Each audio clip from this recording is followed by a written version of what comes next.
سر سب انتظام ہو چکا ہے، لیکن میڈم کل پارلر نہیں جا رہی، وہ گھر پر ہی تیار ہوں گی۔ اس کے ہاتھ میں تصویر تھی۔ سرخ نفرت بھری نگاہوں سے دیکھتا وہ ایک ہاتھ سے سگریٹ پی رہا تھا جب اپنے ملازم کی بات سنتا لائٹر سے اس تصویر کو جلا دیا۔ کتنا چھپو گی مجھ سے؟ وقت آ گیا ہے ہماری ملاقات کا۔ گھر میں شادی کی ہلچل مچی ہوئی تھی۔ وہ ہڈی میں کچھ سامان لیے دلہن کے کمرے میں داخل ہوا۔ راستے میں بہت لوگوں کے سوال جواب سے بچ نکلا تھا۔ مہرین، اچھا ہوا آ گئی، میرا دوپٹہ تو اٹھاؤ، ذرا مدد کرو پہنانے میں۔ وہ بغیر دوپٹے کے آئینے کے آگے جھکی بولی تھی کہ اسے محسوس ہوا کہ کوئی بہت پاس کھڑا ہے۔ جیسے سر اٹھایا، سانس سینے میں اٹک گیا۔ آپ یہاں؟ وہ شوق سے اس کے مقابل ہوئی تھی کہ اس کے منہ پر بھاری اپنا ہاتھ رکھتے ہی وہ اسے خاموش کروا چکا تھا، اور وہ پھٹی پھٹی نظروں سے اسے دیکھ رہی تھی۔ مہرو، میں تمہیں لینے آیا ہوں، وہ اس کی آنکھوں میں جھانکتا گھمبیر لہجے میں بولا تھا، اور مہرو کا دل زور زور سے دھڑک رہا تھا، اتنا کہ آلیار اس کی دھڑکن کی آواز واضح سن سکتا تھا۔ کتنی ہی دیر تک تو مہرو کچھ بولنے کے قابل ہی نہیں رہی تھی۔ آلیار پلیز آپ یہاں سے جائیں، میں آپ کے ساتھ نہیں جانے والی۔ مہرو، میں تمہیں کسی اور کا ہوتا ہوا نہیں دیکھ سکتا، اب بہت دیر ہو چکی ہے، وہ فوراً بولی تھی۔ مجھے پتا ہے تم بھی مجھ سے اتنی محبت کرتی ہو۔ وہ اس کو دیوار کے ساتھ پن کیے، اس کے دونوں سائیڈوں پر ہاتھ رکھے اس کے فرار کے سارے راستے بند کر چکا تھا۔ ایسا کچھ نہیں ہے، اس کی زبان لڑکھڑائی تھی۔ تو میری آنکھوں میں جھانک کر بتاؤ، میری آنکھوں میں دیکھ کر کہہ دو کہ تمہیں مجھ سے محبت نہیں ہے۔ خدا کی قسم ابھی یہاں سے واپس چلا جاؤں گا۔ وہ اس کی آنکھوں میں جھانکتا سنجیدگی سے بولا تھا۔ اس نے اس کی تھوڑی سی پکڑ کر اس کا چہرہ اوپر کیا تھا۔ میں آپ سے محبت نہیں کرتی۔ تمہاری زبان بھی تمہارا ساتھ نہیں دے رہی مہرو۔ تم مان کیوں نہیں جاتی؟ نہیں ہے وہ شخص تمہارے قابل۔ وہ شخص میرے قابل ہے یا نہیں ہے یہ میرے بابا کا فیصلہ ہے۔ میں اپنے بابا کو بھرے پنڈال میں بے عزت نہیں کر سکتی، اور اگر آپ مجھے یہاں سے زبردستی لے کر جائیں گے تو میں خودکشی تو کر لوں گی، مگر میں آپ کے ساتھ کبھی بھی نہیں رہوں گی، یہ میرا اٹل فیصلہ ہے۔ تو پھر ٹھیک ہے، میں ابھی اور اسی وقت تمہارے سامنے خود کو ختم کر دیتا ہوں، کیونکہ تمہیں میں کسی اور کا ہوتا ہوا تو نہیں دیکھ سکتا۔ تبھی باہر سے کسی کے آنے کی آواز آئی تھی، اور مہرو اسے جلدی سے دھکا دے کر کھڑکی تک لائی تھی اور اسے پردے کے پیچھے کر کے پردہ اچھی طرح سیٹ کیا تھا۔ مہرین اندر آئی تھی، اس کا رنگ اڑا ہوا تھا۔ کیا ہوا؟ وہ باہر تمہارے دلہے کو کیا ہوا؟ وہ گر کر بے ہوش ہو گیا ہے۔ اور مہرو نے پردے کے پیچھے چھپے ہوئے اس شخص کی طرف دیکھا تھا۔ یہ ضرور اس کی کارستانی ہوگی، مہرو نے دل میں سوچا تھا۔ اسے کیا ہوا؟ اس نے پانی پیا تو اچانک وہ گر کر بے ہوش ہو گیا۔ تو کیا ہو گیا اگر بے ہوش ہو گیا ہے تو؟ کون سی قیامت آ گئی؟ مر تو نہیں گیا؟ مہرو غصے میں چلائی تھی۔ تم کیسی باتیں کر رہی ہو؟ اچھا بولو، وہ تمہارا ہونے والا شوہر ہے۔ شوہر ہے تو کیا کروں؟ سر پر بٹھا لوں؟ تمہارا دماغ خراب ہو گیا مہرو۔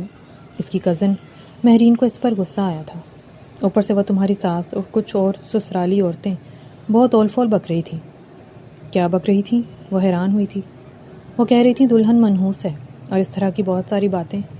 منہ پھٹ کنزا نے اسے ایک اور بات بتا دی تھی۔ تو چلو ٹھیک ہے، ان سے کہو دلہن واقعی منحوس ہے، وہ اپنے دلہے کو لے کر نکلیں یہاں سے، مجھے نہیں شادی کرنی ان جاہلوں میں۔ تبھی پیچھے سے ہیرا اور سمرا آئی تھی۔ ارے مہرین، تم یہاں کیا کر رہی ہو؟ وہ جانتی تھی اس کی عادت کو، اس کے پیٹ میں ایک بات بھی نہیں ٹکتی تھی۔ موٹی عقل کی، تمہیں کس نے کہا یہاں آنے کو؟ آپ ہی میں مہرو کو بتا رہی تھی اس کا دلہا بے ہوش ہو گیا ہے۔ تمہیں ہم نے کہا تھا یہاں آنے کو، چلو نکلو یہاں سے۔ آپ ہی مجھے مہرین نے سب بتا دیا ہے۔ اوہو، مہرو کی باتوں میں آ رہی ہو، پتہ تو ہے وہ پاگل ہے۔ تھوڑی دیر بعد ہی مہرو کی چچی اور ماں بھی پیچھے آ گئی تھی، اور مہرو کو لگ رہا تھا جیسے آج اس کا اس گھر میں نہیں، اس دنیا میں آخری دن ہے۔ رش تھا کہ بڑھتا ہی جا رہا تھا، اور وہ شخص تھا کہ ابھی تک پردے کے پیچھے موجود تھا۔ گھبراہٹ میں مہرو کی حالت خراب ہو رہی تھی۔ شگفتہ بیگم اور کنیز بیگم نے سمرا اور ہیرا کا ہاتھ پکڑا تھا، اسے باہر لے آئی تھی۔ کیا ہوا اماں، اتنی گھبرائی کیوں لگ رہی ہیں؟ وہ اپنے بابا کو جا کر سمجھاؤ، وہ نہ جانے کیا اول فول فیصلے لے رہے ہیں۔ وہ کہہ رہے ہیں بارات واپس چلی جائے، ہم نے ادھر رشتہ ہی نہیں کرنا۔ کہ پاپا کو کیا ہو گیا؟ ہیرا اور سمرا باہر کی طرف بھاگ گئی تھیں۔ ڈاکٹر آ گیا تھا اور دلہے کو چیک اپ کر رہا تھا۔ دلہے کی ماں کی حالت زیادہ خراب ہو رہی تھی۔ ارے ایمبولینس کو فون کرو، میرے بیٹے کو ہسپتال لے کر جاؤ، یہ کیسا ڈاکٹر بلا لیا آپ نے؟ دلہے کی ماں چلائی تھی۔ آپ لوگ بے شک ہسپتال اسے لے جائیں، مگر یہ ختم ہو چکے ہیں۔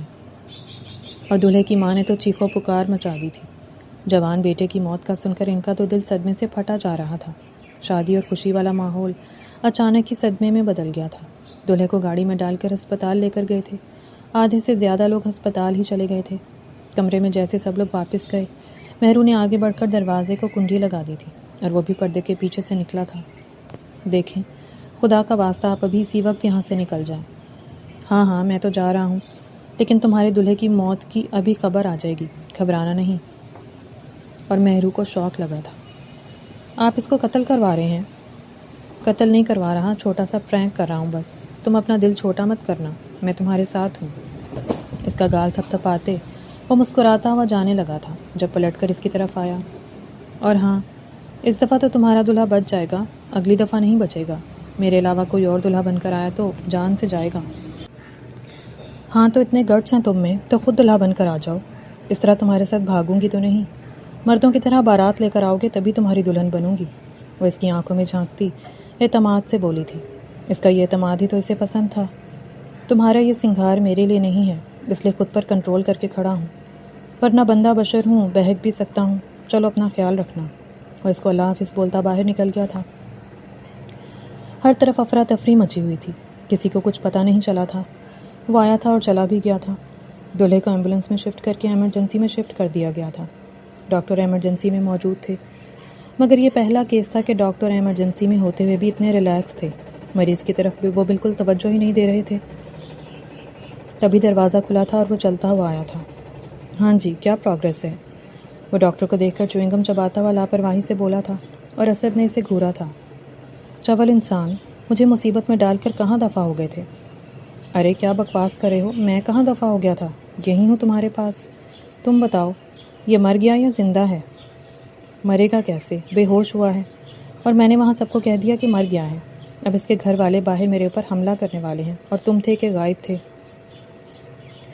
یار میں تمہاری بھابھی کے پاس تھا، پتا تو تھا تجھے۔ اچھا اب آگے کیا کرنا ہے؟ اسد پریشان تھا اور اس کے دونوں سینئر ڈاکٹر اسد کو گھور رہے تھے۔ وہ اس ٹوپی ڈرامے میں بلا وجہ ہی پھنس چکے تھے۔ کرنا یہ ہے کہ اسے ہوش میں لاؤ اور اسے بتاؤ اسے وہاں اب دوبارہ نہیں جانا۔ تبھی دلہے کو ہوش آیا تھا اور خود کو ایمرجنسی میں دیکھ کر وہ حیران ہوا تھا۔ تینوں ڈاکٹر اور چوتھا وہ ڈان خود آگے بڑھ کر دلہے کے اوپر چاروں طرف کھڑے ہو گئے تھے۔ کیا میں مر گیا ہوں؟ دلہا گڑبڑا گیا تھا۔ نہیں، تم مرے تو نہیں ہو، تم زندہ ہو، مگر مر بھی سکتے ہو۔ نہیں نہیں، مجھے نہیں مرنا، میں نے بھی دیکھا ہی کیا ہے۔ وہ رونے والا ہو گیا تھا۔ ارے یار، اس الو کو لڑکی کی سلو کے پٹھے نے دی۔ منہ بند کرو، تمہاری بھابھی کا باپ ہے وہ۔ آلیار نے اسد کو ڈپٹا تھا۔ اچھا ٹھیک ہے، سوری، مگر یار بھابھی کے بابا کو بھی سوچنا چاہیے تھا نا، بیٹی کے لیے تمہارے جیسے شہزادے کو چھوڑ کر اس ڈنگر کو دے دی۔ اوئے ڈنگر، میری بات سنو کان کھول کر۔ اگر تم نے شادی سے انکار نہ کیا تو میں تمہاری یہ دونوں ٹانگیں اور یہ تمہارے دونوں بازو کاٹ کر پھینک دوں گا۔ تم مجھے جانتے نہیں ہو۔ ابھی تھوڑی دیر بعد ہم تمہیں کمرے میں شفٹ کر دیں گے، اور اس کے بعد تم نے یہی کہنا ہے کہ میں نے اس لڑکی سے شادی نہیں کرنی، وہ لڑکی منحوس ہے، ٹھیک ہے؟ اور وہ لڑکا ٹیڑھے میڑے منہ بنا کر رونے لگا تھا۔ ارے او میرے بہن نما بھائی، چپ کر جا، اتنے گندے چہرے کے ڈیزائن بنا رہے ہو کہ مجھے دیکھ کر الٹی آ رہی ہے۔ ڈاکٹر اسد نے اس کے آگے ہاتھ جوڑ دیے تھے۔ تم لوگ میرے ساتھ ایسا کیوں کر رہے ہو؟ وہ اونچا اونچا رونے لگا تھا، جس پر اسد نے اس کے منہ کے آگے ہاتھ رکھا تھا کہ آواز باہر جا سکتی تھی۔ تمہیں سمجھ آ گئی نا تم نے کیا کرنا ہے؟ یا اچھی طرح سمجھاؤں؟ آلیار نے گن نکالی تھی اور گن دیکھ کر اس کے دونوں سینئر ڈاکٹر نے اس کو گھورا تھا۔ ڈاکٹر اسد، جلدی جلدی یہ ڈرامہ ختم کرو، آپ لوگوں کی وجہ سے ہمارا ہسپتال بدنام بھی ہو سکتا ہے۔ ارے سر، آپ اس کی فکر ہی مت کیجیے، یہ لوگ اس قابل نہیں ہیں کہ آپ کے ہسپتال پر ذرا سی بھی بات کر سکیں، ورنہ میں ان لوگوں کی زبانیں خود گدی سے کھینچ لوں گا۔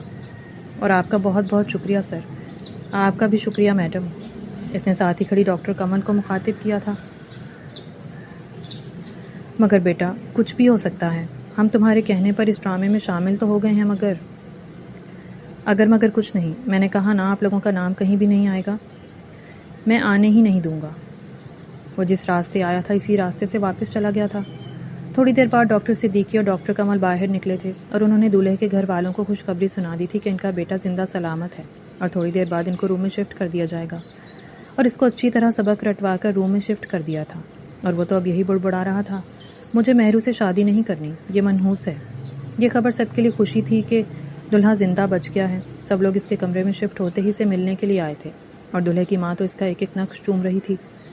ارے میرا لال، میرا بیٹا، شکر ہے تو زندہ ہے، میرا تو کلیجہ ہی پھٹ گیا تھا تیری حالت دیکھ کر۔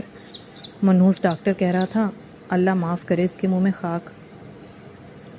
مجھے اس سے شادی نہیں کرنی، وہ منحوس ہے، مجھے اس سے شادی نہیں کرنی، وہ منحوس ہے۔ وہ ایک ہی بات بڑبڑا رہا تھا۔ ہاں ہاں میرا بچہ، میں کبھی بھی تیری اس منحوس گھر میں شادی نہیں کروں گی۔ جان قیمتی ہے یا شادی؟ میں تیرے لیے اس سے بھی زیادہ پیاری چاند سی لڑکی لاؤں گی، مگر میں اب اس گھر میں کبھی اپنے بیٹے کی شادی نہیں کروں گی۔ جبکہ پیچھے ہی عمران صاحب کھڑے تھے اور انہوں نے اپنی بیٹی کے بارے میں ان لوگوں کے کلمات واضح سنے تھے۔ تم لوگ کیا شادی نہیں کرو گے؟ میں ہی تم لوگوں کے ساتھ ہر رشتہ ختم کر کے جا رہا ہوں۔ ہمیں بھی کوئی شوق نہیں ہے آپ منحوس لوگوں کے ساتھ رشتہ جوڑنے کا۔ نکالو عامر ان لوگوں کو یہاں سے، ہمارا اب ان سے کوئی تعلق نہیں ہے۔ دولہے کی ماں نے اپنے بڑے بیٹے کو مخاطب کیا تھا اور عمران صاحب اپنے رشتہ داروں کو لے کر وہاں سے نکل آئے تھے۔ کسی نے یہ خبر مہرو کے گھر میں بھی پہنچا دی تھی کہ دلہا زندہ ہے۔ مہرو کی کزنیں بھی آئی تھیں اسے یہ خوشخبری سنانے۔ مہرو نے لباس چینج کر لیا تھا مگر اسے اس ٹوپی ڈرامے کی سمجھ نہیں آ رہی تھی کہ ہو کیا رہا ہے۔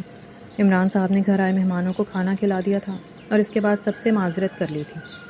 میرے معزز مہمانوں، آپ لوگوں کا آنا میرے لیے بہت اہمیت رکھتا ہے۔ مجھے پتہ ہے آپ لوگ اپنا قیمتی ٹائم نکال کر آج میری بیٹی کی رخصتی میں شرکت کے لیے آئے تھے، مگر کچھ وجوہات کی بنا پر یہ رخصتی کینسل ہو گئی ہے، اس لیے آپ لوگ اپنے اپنے گھروں کو جا سکتے ہیں۔ انہوں نے اسٹیج پر کھڑے ہو کر اعلان کیا تھا اور تھوڑی بہت سرگوشیاں کرنے کے بعد سب لوگ جا چکے تھے، جبکہ مہرو کی ماں صدمے کی حالت میں ڈھہ سی گئی تھی۔ کیا ہو گیا شگفتہ؟ ایسے بیٹھی ہو جیسے خدا نخواستہ کوئی مر گیا ہو۔ تم شکر ادا کرو تمہاری بیٹی ایسے جاہل لوگوں میں جانے سے پہلے بچ گئی ہے۔ وقت پر ان لوگوں کی اصلیت معلوم ہوئی۔ وہ لوگ تو جاہل ہیں زمانے بھر کے، ان لوگوں کو تو اللہ پر بھی بھروسہ نہیں ہے۔ ایسے لوگوں کے ساتھ زندگی گزارنا بہت مشکل ہے، اور میری مہرو کے تو وہ قابل ہی نہیں تھے۔ اچھا ہوا جان چھوٹی، خس کم جہاں پاک۔ عمران صاحب اتنے ہی ریلیکس تھے جتنے سب لوگ پریشان تھے۔ مگر بابا، ہماری مہرو کی بارات واپس چلی گئی۔ ارے کیا ہو گیا، بارات تو واپس چلی گئی، بارات ہی گئی ہے نا۔ اور یہ ہم دنیا والوں کی فرسودہ رسومات بنائی گئی ہیں کہ بارات واپس چلی گئی تو لڑکی کے لیے شرم کی بات ہے۔ میں ایسا نہیں سمجھتا۔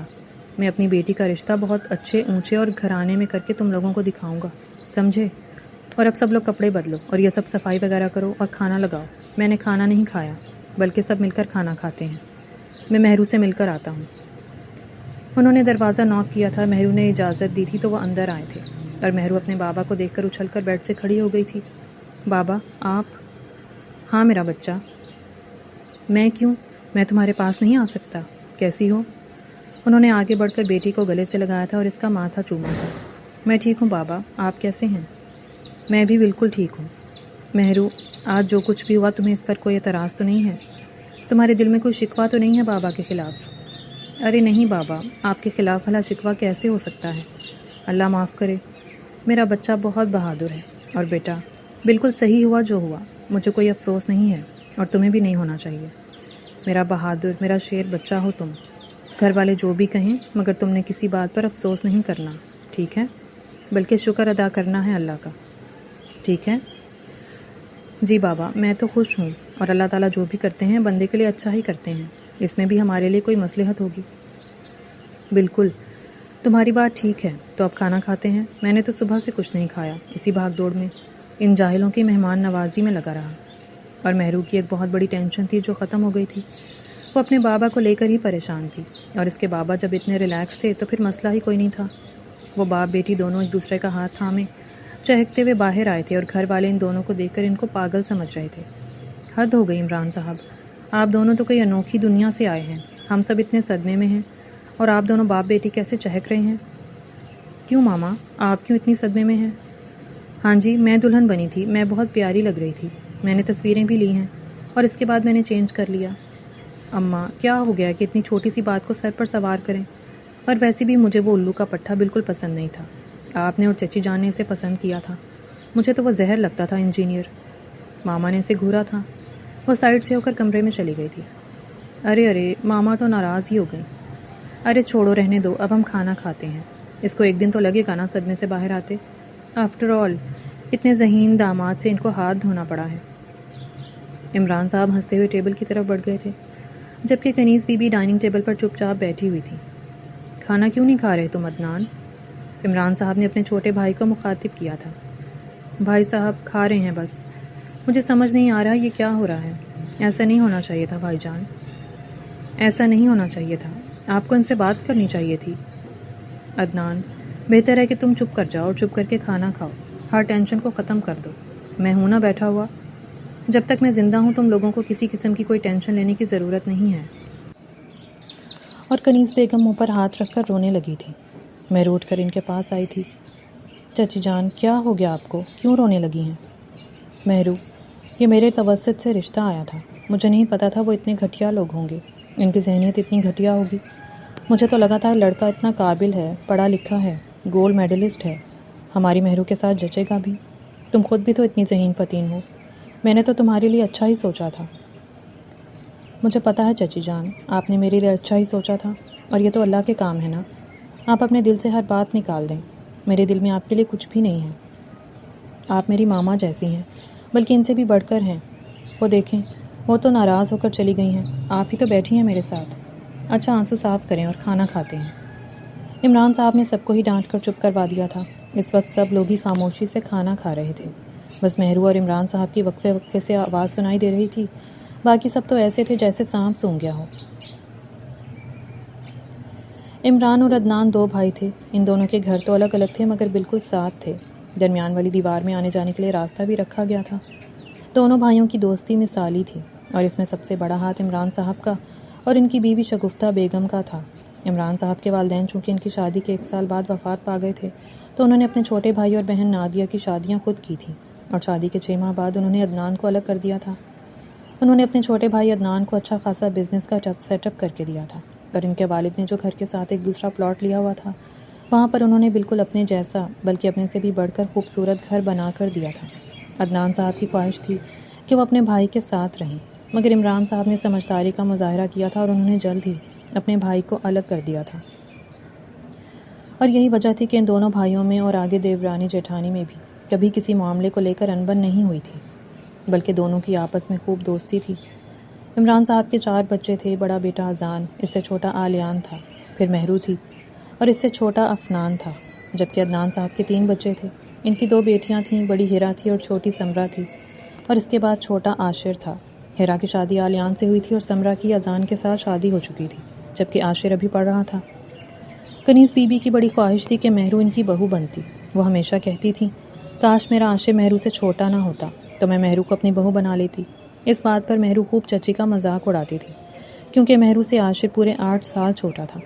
کنیز بی بی کی بہن کے سسرالی رشتہ داروں سے مہرو کے لیے ایک پروپوزل آیا تھا، اور کنیز بیگم اور شگفتہ بیگم دونوں کو ہی وہ لڑکا بہت پسند تھا، کیونکہ وہ لڑکا بہت پڑھا لکھا تھا، ذہین و فطین تھا، اور ایک ملٹی نیشنل کمپنی میں اچھے عہدے پر فائز تھا۔ مگر تعلیم بھی کسی کسی کی سیرت کو سنوارنے میں ناکام رہتی ہے، کیونکہ انسان کی فطرت تعلیم بھی بدل نہیں سکتی۔ مہرو پڑھی لکھی، باشعور اور ایک سگھڑ لڑکی تھی، وہ اپنے خاندان بھر میں سب کی لاڈلی تھی، اور کنیز فاطمہ کی خواہش تھی کہ ان کی یہ بھتیجی ایک پڑھی لکھی فیملی میں جائے، جیسے وہ خود گولڈ میڈلسٹ ہیں ویسے ہی اس کا شوہر بھی اس کی طرح پڑھا لکھا ہو۔ مہرو یونیورسٹی میں آخری سیمسٹر میں تھی جب اس کی ماں اور چچی نے اس کی شادی کا شوشہ چھوڑا تھا، اور اسے اپنی یونیورسٹی ادھوری چھوڑنی پڑی تھی۔ یہ رشتہ آنن فانن ہوا تھا، ورنہ آلیار کبھی اس کا رشتہ طے نہ ہونے دیتا، اور جب اسے پتہ چلا تھا تو اس نے وہی کیا تھا جو اس سے امید رکھی جا سکتی تھی۔ آلیار حسین دلاور حسین کا اکلوتا سپوت تھا۔ دلاور حسین شہر کے جانے مانے بزنس مین تھے، اور آلیار کی ماں رخشندہ بیگم کی خواہش تھی کہ ان کا بیٹا کم از کم ماسٹرز تو کمپلیٹ کر لے، اور آلیار پڑھائی میں بالکل زیرو تھا، اور پچھلے 4 سال سے وہ ماسٹر کی ڈگری لینے کے لیے خجل ہو رہا تھا، اور فیل ہو کر 2 بار ایک ہی کلاس میں بھی لگا چکا تھا۔ ماں کی خواہش پر وہ یونیورسٹی آنا نہیں چھوڑتا تھا، اور وہ ماں کا بس اتنا ہی فرما بردار تھا کہ ان کے کہنے پر وہ آ جاتا تھا۔ باقی پڑھائی میں اس کا نہ دل لگتا تھا اور نہ ہی وہ کوشش کرتا تھا۔ یونیورسٹی میں بھی وہ کم ہی ٹکتا تھا، مگر پچھلے 2 سالوں سے مسلسل یونیورسٹی آ رہا تھا، اور اس کی سب سے بڑی وجہ مہرو کا ایڈمیشن تھا۔ مہرو اسی کے ڈپارٹمنٹ میں تھی، مگر اس سے 2 سال جونیئر تھی، اور اس کی باوقار پرسنالٹی آلیار کو کوئی بھی چھچوری حرکت کرنے سے روکتی تھی۔ مہرو کی کلاس کی لڑکی سدرا کی آلیار کی کلاس کے لڑکے سے لڑائی ہو گئی تھی، اور آلیار کا وہ کلاس فیلو حمزہ ایک بہت ہی بدتمیز اور امیر ماں باپ کی بگڑی ہوئی اولاد تھا۔ مہرو کی کلاس فیلو جو ایک سادہ سی فیملی سے اٹھ کر آئی تھی، مگر دماغ اس کا بھی بہت گرم تھا۔ حمزہ کے چھیڑنے پر اس نے حمزہ کو تھپڑ دے مارا تھا۔ حمزہ نے اس تھپڑ کو اپنی انا کا مسئلہ بنا لیا تھا، اور اس نے اپنے دوستوں کے ساتھ پلان کیا تھا کہ وہ سدرا کو اٹھوا لے گا۔ یہ بات کسی طرح مہرو کے کان تک جا پہنچی تھی، اور پوری کلاس پریشان تھی سدرا کے لیے، کیونکہ سدرا کی فیملی بہت سادہ سی تھی۔ اور وہ بھلا حمزہ سے کیسے مقابلہ کر سکتے تھے؟ مہرو نے جا کر آلیار سے بات کی تھی۔ آلیار اپنے دوستوں کے ساتھ کینٹین میں خوش گپیوں میں مصروف تھا جب مہرو اس کے پاس جا کر کھڑی ہوئی تھی۔ ایکسکیوز می، اور وہ حیران ہوا تھا۔ سب لڑکوں نے مہرو کو دیکھ کر سیٹی بجائی تھی اور آلیار کو چھیڑا تھا جب آلیار نے ان سب کو آنکھیں نکال کر گھورا تھا اور چپ کروایا تھا۔ جی بولیے۔ وہ مہرو کے سامنے یکسر بدلے ہوئے روپ میں کھڑا تھا۔ مجھے آپ سے ایک بات کرنی تھی، کیا آپ 2 منٹ کے لیے میری بات سن سکتے ہیں؟ جی بالکل، آپ چلیں، میں آتا ہوں۔ اور مہرو وہاں سے چلی گئی تھی۔ آلیار چپ چاپ اس کے پیچھے آیا تھا جب اس کے دوستوں نے پیچھے او ہو آہا کی ہوٹنگ جاری رکھی تھی۔ وہ ان کو ہاتھ کے اشارے سے لعنت بھیجتا باہر نکلا تھا۔ جی بتائیے۔ وہ درخت کے پاس کھڑی تھی جہاں وہ اس کا انتظار کر رہی تھی۔ وہ اس کے پاس جا کھڑا ہوا تھا۔ اصل میں مجھے آپ سے فیور چاہیے تھی۔ مجھے پتا ہے آپ کی پوری کلاس کے ساتھ کافی دوستی ہے اور آپ کی بات سب لوگ ہی مانتے ہیں، اور کچھ آپ کو دیکھ کر مجھے لگتا ہے کہ آپ کافی اثر و رسوخ والے ہیں اور آپ میرا کام کر دیں گے۔ دیکھیں، آپ کا جو بھی مسئلہ ہے مجھے کھل کر بتائیں، میرا وعدہ ہے آپ مجھ سے جو بھی کہیں گی میں کروں گا۔ وہ پچھلے دنوں آپ کے دوست حمزہ کو میری کلاس فیلو سدرا نے تھپڑ مارا تھا۔ وہ حیران ہوا تھا۔ وہ بھلا اس سے تھپڑ والی بات کیوں کر رہی تھی؟ ہم نے سنا ہے کہ حمزہ لوگ سدرا کی کڈنیپنگ کا پلان کر رہے ہیں اور میں چاہتی ہوں کہ آپ حمزہ کو روکیں۔ وہ لڑکی ہے، لڑکیاں جب باہر نکلتی ہیں تو اپنے باپ دادا کی عزت کو بھی ساتھ لے کر نکلتی ہیں۔ سدرا نے غصے میں وہ حرکت کی ہے، اس کی طرف سے میں حمزہ سے معافی مانگ لوں گی، مگر آپ حمزہ کو روکیں، وہ اس طرح کی گھٹیا حرکت نہ کریں۔ ارے نہیں، آپ کو معافی مانگنے کی کیا ضرورت ہے، اور آپ بے فکر ہو جائیں۔ اگر یہ بات سچ ہے تو میں حمزہ کو دیکھ لوں گا اور آپ فکر نہیں کریں، میرا آپ سے وعدہ ہے وہ سدرا کی ہوا کو بھی نہیں چھو سکے گا۔ آلیار کے تیور اکثر بدل گئے تھے۔ پوری یونیورسٹی میں آلیار مشہور تھا کہ وہ ہمیشہ لڑکیوں سے دور رہتا ہے، اور یہ تھا بھی سچ۔ نہ جانے کیوں آج تک اسے کوئی لڑکی پسند ہی نہیں آئی تھی سوائے مہرو کے۔ لڑکیوں کے معاملے میں آلیار کی سوچ کافی مختلف تھی۔ وہ الٹی سیدھی حرکتیں کر کے لڑکوں کو امپریس کرنے والی لڑکیاں بالکل بھی پسند نہیں کرتا تھا۔ وہ سمجھتا تھا کہ لڑکیوں کو اپنی لمٹس میں رہنا چاہیے، اور یہی لڑکیوں کی خوبصورتی ہے کہ اپنے وقار کو کبھی ٹھیس نہ پہنچائیں۔ اور مہرو بالکل ویسی ہی تھی، لیے دیے سے انداز میں رہنے والی۔ بالکل بھی وہ کسی کے ساتھ فری نہیں ہوتی تھی۔ مہرو چلی گئی تھی اور ایسا ہی ہوا تھا۔ اگلے دن مہرو اپنی کلاس میں موجود تھی۔ ابھی ٹیچرز نہیں آئے تھے، تبھی آلیار اپنے 3-4 دوستوں کے ساتھ ان کی کلاس میں انٹر ہوا تھا۔ السلام علیکم گائز، کیسے ہیں آپ؟ مجھے آپ لوگ جانتے ہی ہوں گے۔ آلیار، آپ لوگوں کا سینئر۔ یہ میرا دوست حمزہ آپ لوگوں سے کچھ کہنا چاہتا ہے۔ وہ سائڈ پر ہوا تھا اور پیچھے سے حمزہ کا چہرہ نمودار ہوا تھا۔ یہ اصل میں اس نے سدرا کے ساتھ جو بدتمیزی کی تھی اس پر یہ شرمندہ ہے اور سدرا سے معافی مانگنا چاہتا ہے۔ مانگو معافی، اس نے حمزہ کو بولنے کے لیے اکسایا تھا۔ حمزہ نے اپنے اس دوست آلیار کو دیکھا تھا۔ حمزہ نے ایک لمبی سانس کھینچ لی جیسے وہ خود کو تیار کر رہا تھا۔ جی سدرا جی، میں نے آپ کے ساتھ بدتمیزی کی تھی اور مجھے ایسا نہیں کرنا چاہیے تھا، مجھے آپ معاف کر دیں، آئی ایم ایکسٹریملی سوری۔ اور سدرا تو حیرانی سے مہرو کو دیکھ رہی تھی، جبکہ مہرو کی خوشی دیدنی تھی۔ کتنا بڑا خطرہ تھا جو اس کے سر سے ٹل گیا تھا، ورنہ پچھلی 2 راتوں سے وہ سو نہیں سکی تھی۔ تھوڑی دیر بعد آلیار کے دوست واپس جا چکے تھے اور سب کلاس نے مل کر مہرو کے لیے کلیپنگ کی تھی۔ ارے مہرو، آپ نے تو کمال کر دیا، یہ حمزہ اتنا بدتمیز اور کھڑوس ہے، آپ نے تو ہماری بہت بڑی ٹینشن ختم کر دی۔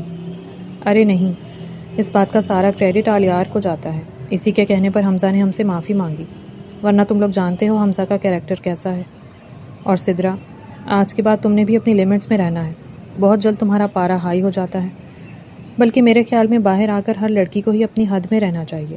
ہم جتنا بھی خود کو مضبوط ظاہر کر لیں، ہم ان کا مقابلہ نہیں کر سکتی، اسپیشلی اس طرح کی ذہنیت والے مردوں کا مقابلہ ہم لڑکیاں نہیں کر سکتی، اور یہ بات تم لڑکیوں کو سمجھ جانی چاہیے۔ مقابلہ کرنا ہے تو اپنے گھر میں اپنے بھائیوں سے کریں، اپنے کزن سے کریں، اور مقابلہ کرنا ہے تو اچھے وے میں کریں، پڑھائی میں کریں، پڑھ لکھ کر ان سے آگے آئیں۔ یہ تو نہیں ہے کہ لڑائیوں میں مردوں کا مقابلہ کرنے لگ جائیں۔ بہرحال ایک بہت بڑی ٹینشن تھی جو ختم ہو گئی ہے، شکر ہے اللہ کا۔ مہرو آلیار کے پاس آئی تھی، اس کا اس نے شکریہ بھی ادا کیا تھا۔ اس کے بعد وقتاً فوقتاً مہرو اور آلیار کا ٹاکرا ہو جاتا تھا۔ آلیار تو جیسے مہرو کا دیوانہ ہو گیا تھا۔ پوری یونیورسٹی آلیار کی دیوانگی کی گواہ تھی۔ آلیار جو پہلے کبھی کبھار یونیورسٹی نظر آتا تھا، اب وہ ڈیلی یونیورسٹی آنے لگا تھا۔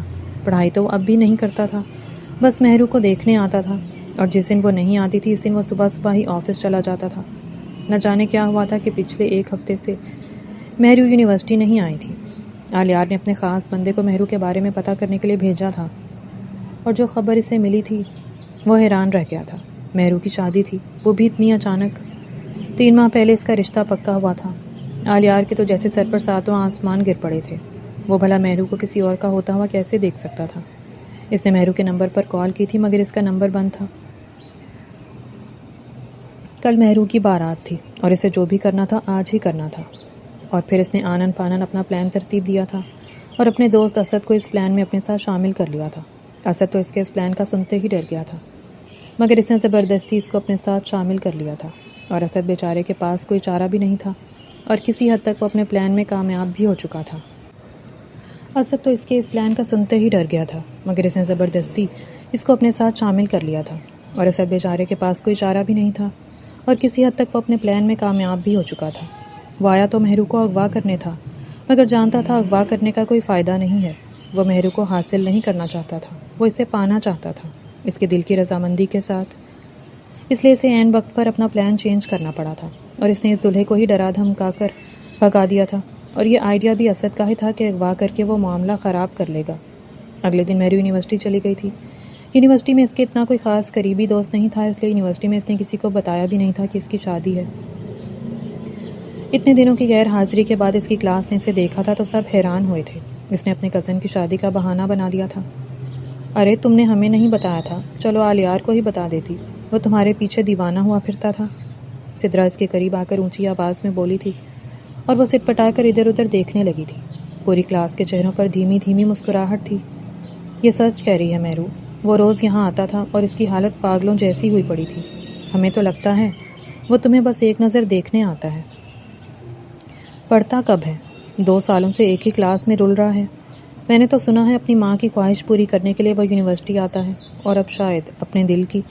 یہ اس کی ایک کلاس فیلو تھی جو مہرو کو چھیڑ رہی تھی۔ یہ تم لوگ کیسی باتیں کر رہے ہو؟ میں کلاس چھوڑ کر چلی جاؤں گی اگر اب کوئی بولا۔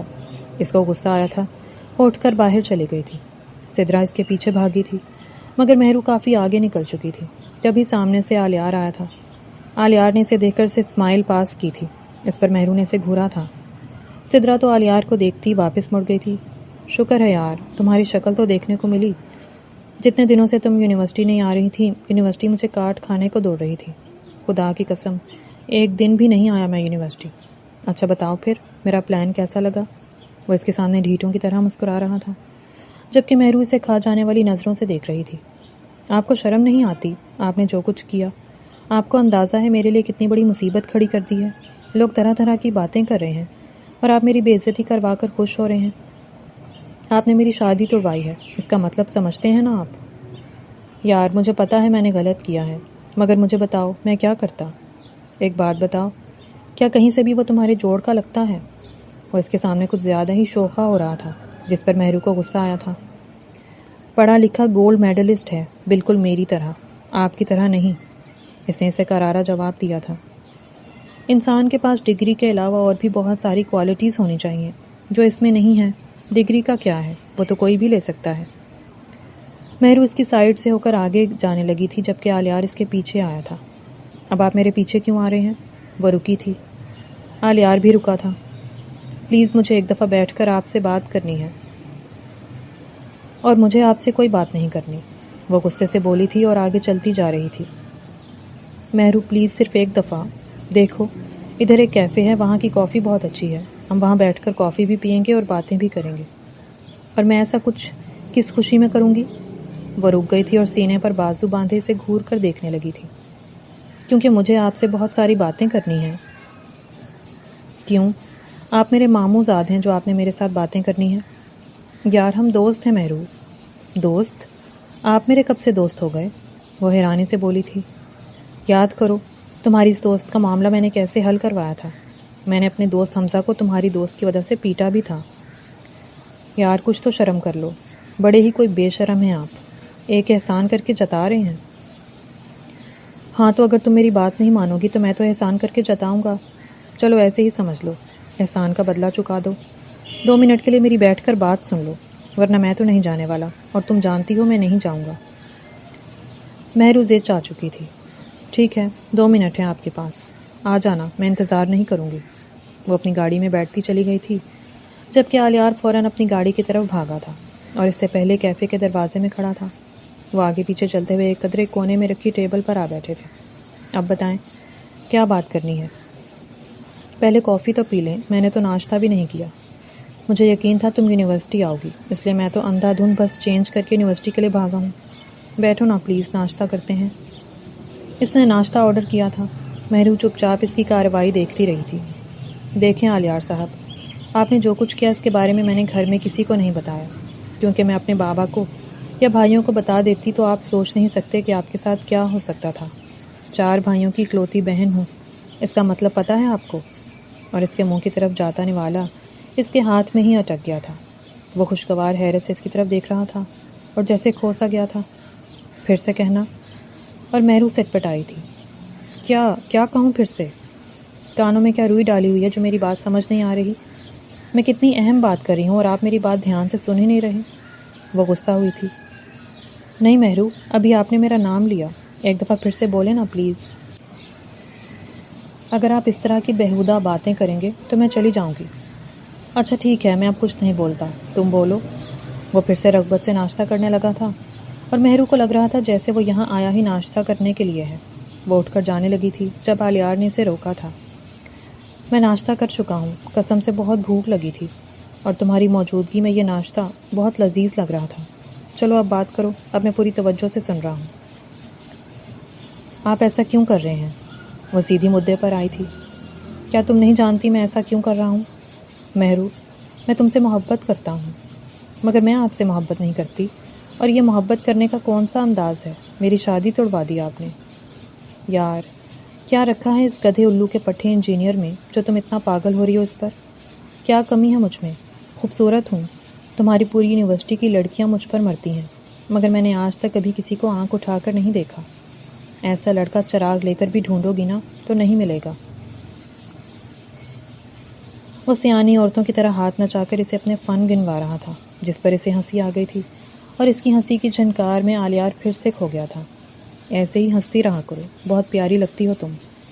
اور مجھے بتا دیتی کہ تمہارا رشتہ طے ہو گیا ہے تو میں کبھی تمہارا رشتہ نہیں ہونے دیتا۔ آپ پاگل ہیں، میں کیا کہتی آپ کو آ کر کہ وہاں میرا رشتہ طے ہو گیا، آ کر توڑوا دیں۔ بہرحال میں آپ سے یہ کہنے آئی ہوں کہ جیسے آپ نے میرا رشتہ توڑوایا ہے وہاں جا کر ساری بات کلیئر کریں، اور مجھے وہیں شادی کرنی ہے۔ وہ جان بوجھ کر بولی تھی۔ قتل نہ کر دوں اس کو؟ شادی کرنی ہے تم نے اس سے؟ کیوں کسی مائی کے لال کو مروانا چاہتی ہو میرے ہاتھوں؟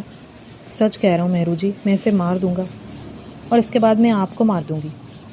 میں تو مر چکا ہوں آپ پر۔ وہ پھر سے پٹری سے اتر رہا تھا۔ مہرو کو کچھ عجیب سا محسوس ہوا تھا۔ اس نے اپنے چاروں طرف نظریں دوڑائی تھیں۔ یہ جو گارڈز ہیں یہ آپ کے ہیں؟ اور وہ سٹ پٹایا تھا۔ اس نے حیرت سے اپنے پیچھے کھڑے گارڈز کو دیکھا تھا۔ اوف شٹ یار، یہ یہاں کیا کر رہے ہیں؟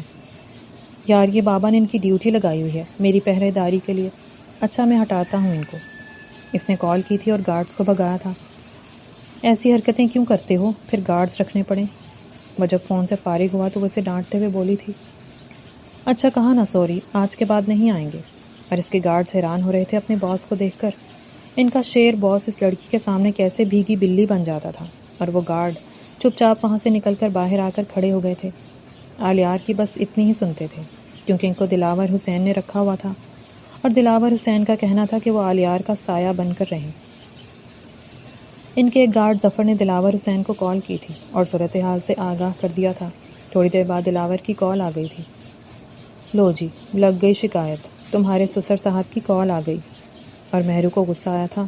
وہ کیسے اس کے بارے میں بات کر رہا تھا؟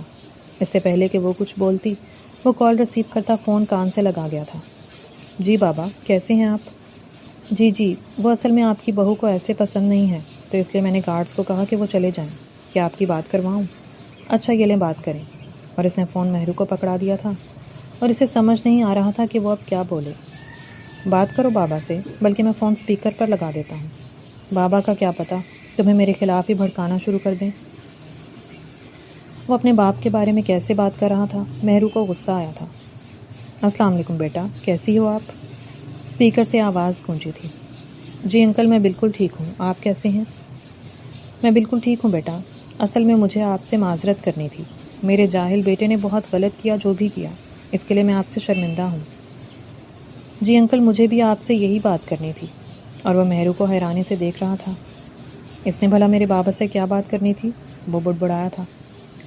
انکل، آپ کو نہیں پتا کہ آپ کے بیٹے کی وجہ سے میرے گھر میں کتنی بڑی مصیبت کھڑی ہو چکی ہے۔ میری ماما اور میری چچی نے رو رو کر برا حال کر لیا ہے۔ دیکھیں بیٹا، جو ہوا اب میں اس کو بدل نہیں سکتا، مگر میں جلد ہی آپ کے بابا سے ملنے کے لیے آؤں گا۔ مگر انکل، آپ کیوں میرے بابا سے ملنے آئیں گے؟ ارے منہ پھٹ لڑکی، یہ باتیں لڑکیوں کے کرنے والی نہیں ہوتی۔ لاؤ ادھر دو موبائل، وہ آہستہ آواز میں بولا تھا اور اس کے ہاتھ سے موبائل لینے لگا تھا جب مہرو نے اسے ہاتھ کے اشارہ کر کے روک دیا تھا۔ بیٹا، وہ تو میں آپ کے بابا کو ہی بتاؤں گا نا۔ نہیں انکل، آپ مجھے بھی بتا سکتے ہیں، کوئی مسئلہ نہیں ہے، مہرو صاحب کو اسے بولی تھی۔ بیٹا، میں آپ کا رشتہ اپنے بیٹے کے لیے مانگنے آنا چاہتا ہوں، مگر انکل میرے بابا منع کر دیں گے، وہ آپ کو میرا رشتہ نہیں دیں گے۔ مگر کیوں بیٹا؟ مہرو کی صاف کوئی دلاور حسین صاحب کو اچھی لگی تھی۔ انکل، یہی حقیقت ہے، اور آج میں آپ کے بیٹے کو بھی یہی بتانے آئی ہوں کہ یہ بات جتنی جلدی سمجھ جائیں اتنا ہی ان کے لیے بھی اچھا ہے اور میرے لیے بھی۔ نہ ہی اپنے لیے مسئلے کھڑے کریں اور نہ ہی میرے لیے۔ لڑکوں کا کیا ہے، ان کو کچھ نہیں ہوتا، عزت لڑکیوں کی خراب ہوتی ہے۔ اور میں آپ سے ایک اور فیور بھی مانگنا چاہوں گی۔ جی جی بیٹا، بولیں، آپ جو کہیں گی میں وہی کروں گا۔ آپ آلیار سے کہیں آج کے بعد یہ کبھی مجھ سے ملنے نہ آئے۔ اور آلیار کا چہرہ دھواں دھواں ہو گیا تھا، جو مہرو کی نظروں سے چھپا تو نہیں رہا تھا، مگر اس وقت وہ ایک سنگل بنی بیٹھی تھی۔ جی بیٹا، ٹھیک ہے، میرا وعدہ ہے آپ سے، آج کے بعد آپ کو کہیں بھی نظر نہیں آئے گا، مگر ایک چھوٹی سی فیور آپ بھی مجھے دے دیں۔ جی انکل، آپ کے بابا اپنی رضامندی سے مان جائیں پھر تو آپ کو کوئی اعتراض نہیں ہوگا۔ انکل، مجھے کوئی اعتراض تو نہیں ہوگا، لیکن میرے بابا مانیں گے نہیں، اور شادی میں نے اپنے بابا کی مرضی سے ہی کرنی ہے۔ اور پلیز، مجھے پتا ہے آپ لوگوں کے پاس بہت پیسہ ہے، جیسے آلیار نے پہلے میرے دلہے کو ڈرا دھمکا کر بھگا دیا، ویسے اگر آپ لوگ میرے بابا کے ساتھ… ارے بیٹا، کیسی باتیں کر رہی ہیں؟ آلیار والی غلطی میں کبھی نہیں دہراؤں گا، اور میں اس کے جیسا کمینہ نہیں ہوں۔ اور آلیار کو باپ پر غصہ آیا تھا، اس کی ہونے والی بیوی کے سامنے کیسے بیٹے کے عیب گنوا رہے تھے۔ مگر بیٹا، اگر آپ کے بابا خوشی خوشی مان جائیں تو پھر تو آپ کو اعتراض نہیں ہوگا۔ اور اس پر وہ چپ ہو گئی تھی۔ اچھا بیٹا، اپنا خیال رکھیے گا، اللہ حافظ۔ اور وہ فون رکھتی وہاں سے نکل آئی تھی۔ تھوڑی دیر بعد آلیار کو فون آیا تھا۔ دلاور حسین صاحب نے اسے اپنے آفس بلوایا تھا، اور آفس بلوا کر اس کی جو پھر عزت افزائی ہوئی تھی یہ وہی جانتا تھا۔ آلیار سے انہوں نے وعدہ لیا تھا کہ اب وہ مہرو سے کبھی نہیں ملے گا۔ مگر بابا، میں مہرو کے بغیر نہیں رہتا۔ میرا وعدہ ہے میں مہرو سے تمہاری شادی کروا دوں گا، مگر تم نے جتنی بڑی غلطیاں کرنی تھیں کر لیں، اب مزید نہیں۔ تمہیں مجھ سے وعدہ کرنا ہوگا کہ تم اب جب تک میں نہیں کہوں گا مہرو سے نہیں ملو گے۔ تمہاری شادی اس سے کروانا میرا وعدہ ہے۔ کیا تمہیں اپنے بابا پر بھروسہ ہے؟ بھروسہ تو مجھے آپ پر نہیں ہے، مگر چلیں کر لیتا ہوں۔ اور اس کی بدتمیزی پر دلاور حسین نے بیٹے کو تھپڑ لگایا تھا۔ اچھا بتائیں نا، کیسی لگی آپ کو مہرو؟ مہرو ماشاءاللہ بہت پیاری بچی ہے، اور مجھے اس سے بات کر کے بہت اچھا لگا، اور یہ تو اور بھی اچھا لگا ہے کہ وہ تمہیں سیدھا کر کے رکھ دے گی اور تمہارے سارے ڈھیلے پیچ کس دے گی۔ انہوں نے بیٹے کا کان کھینچا تھا، جس پر وہ ہنسا تھا۔ اچھا چلیں، ماما کو بھی بتاتے ہیں۔ تمہاری ماما کو میں آلریڈی بتا چکا ہوں، اور تمہاری ساری کارستانی بھی بتا چکا ہوں۔ آج شام کو ہم عمران صاحب کی طرف جا رہے ہیں۔ وہ ہمدانی انکل ہیں نا تمہارے، ان کے بھائی کے دوست ہیں۔ عمران صاحب ان کی توسط سے جائیں گے، امید تو ہے رشتہ پکا ہو جائے گا۔ مگر بابا، مہرو تو کہہ رہی تھی کہ وہ نہیں مانیں گے۔ ہاں، کیونکہ نالائق ہو، تمہارے پاس ڈگری کے نام پر کچھ بھی نہیں ہے۔ شام کو عثمان ہمدانی اور نعمان ہمدانی کے ساتھ دلاور حسین عمران صاحب سے ملنے ان کے گھر گئے تھے۔ دلاور حسین کے لیے تو ان کو ڈاؤٹ ہوتا، مگر اپنے دوست نعمان پر ان کو یقین تھا، اور نعمان ہمدانی کا عمران صاحب کے ساتھ بہت پرانا تعلق تھا، تو پھر تو کوئی شک والی بات بنتی ہی نہیں تھی۔ مگر پھر بھی عمران صاحب نے سوچنے کے لیے وقت لیا تھا، اور سب جا چکے تھے سوائے نعمان ہمدانی کے۔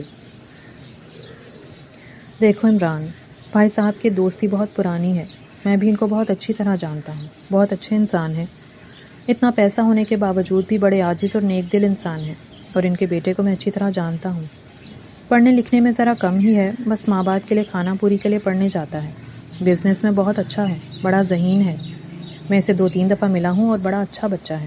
باپ کا بزنس بھی ماشاءاللہ بڑا خوب سنبھالا ہوا ہے. یونیورسٹی میں تو کم ہی دکھتا ہے، زیادہ تر آفس میں ہی پایا جاتا ہے. اور دلاور نے اپنے بیٹے کی بڑی سخت تربیت کی ہے. مگر نعمان، یہ بھی تو دیکھو نا، وہ اتنے بڑے لوگ ہیں، ہمارا ان سے کوئی جوڑ نہیں ہے. یار تو وہ خود چل کر آئے ہیں، کوئی ہم ان کے گھر گئے ہیں. اب اگر ہماری مہرو کے اللہ نے نصیب اتنے اچھے بنائے ہیں تو تمہیں کیا اعتراض ہے؟ اور ویسے بھی اب ہمیں مزید رسک نہیں لینا چاہیے. پہلے بھی تم نے ایسے جاہلوں میں بچی کا رشتہ کر کے ایک غلط فیصلہ کیا تھا. تم بھابھی کے ساتھ مشورہ کرو، مجھے تو یہ رشتہ بہت پسند ہے. اور گھر میں تھوڑی سی بات چیت کے بعد سبھی اس رشتے پر راضی تھے. اور مہرو جو سمجھ رہی تھی کہ اس کے بابا آلیار جیسے نکمے کے ساتھ اس کا رشتہ نہیں کریں گے، انہوں نے بنا اس سے پوچھے ہی ہاں کر دی تھی. مگر عمران صاحب نے آلیار کے گھر والوں کو کہا تھا کہ مہرو کی پڑھائی مکمل ہونے کے بعد شادی ہوگی. اس لیے دلاور حسین اور رخشندہ بیگم کے اصرار پر ابھی نکاح طے پایا تھا. سب لوگ ایک دفعہ پھر سے بہت خوش تھے، جبکہ مہرو منہ پھلائے گھوم رہی تھی اور اس کے پھولے منہ کو سوائے اس کے بابا کے کسی نے نوٹس نہیں کیا تھا. اور وہ اس کے پاس آئے تھے. مہرو، مجھ سے ناراض ہو؟ نہیں بابا، میں بھلا آپ سے کیوں ناراض ہوں گی؟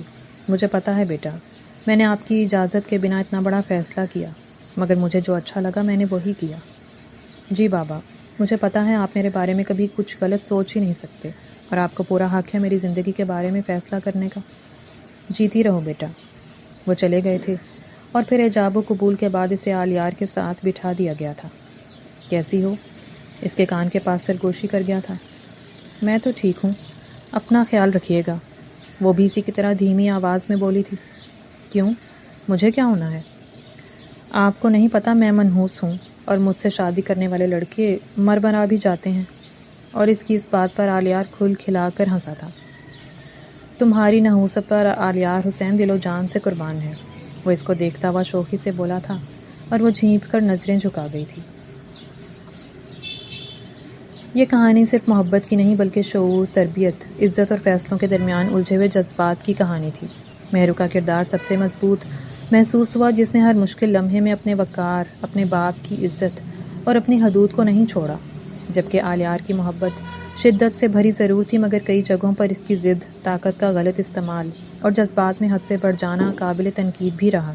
کیونکہ محبت اگر دوسرے انسان کی عزت نفس اور سکون چھیننے لگے تو وہ محبت کم اور خود غرضی زیادہ لگنے لگتی ہے. لیکن اس سب کے باوجود آلیار کی ایک خوبی نمایاں رہی کہ وہ مہرو کو زبردستی حاصل نہیں کرنا چاہتا تھا، بلکہ اس کے دل کی رضامندی چاہتا تھا. عمران صاحب جیسے باپ اس کہانی کی اصل خوبصورتی تھے، جنہوں نے معاشرے کی گھسی پٹی سوچ سے زیادہ اپنی بیٹی کے سکون کو اہمیت دی. جبکہ دلہے والوں کا کردار یہ ثابت کرتا ہے کہ اعلیٰ تعلیم ہمیشہ اعلیٰ سوچ کی ضمانت نہیں ہوتی. کہانی یہ پیغام دیتی ہے کہ رشتے صرف ڈگری، دولت یا اسٹیٹس سے نہیں، بلکہ ظرف، احترام اور نیت سے خوبصورت بنتے ہیں. اور ایک سمجھدار باپ، باوقار لڑکی اور سچی نیت رکھنے والا انسان ہر طوفان کے بعد بھی اپنی منزل پا لیتا ہے. اور آپ کو یہ کہانی کیسی لگی؟ پڑھ کر اپنی رائے کا اظہار کیجیے گا اور چینل کو سبسکرائب کر لیں. شکریہ.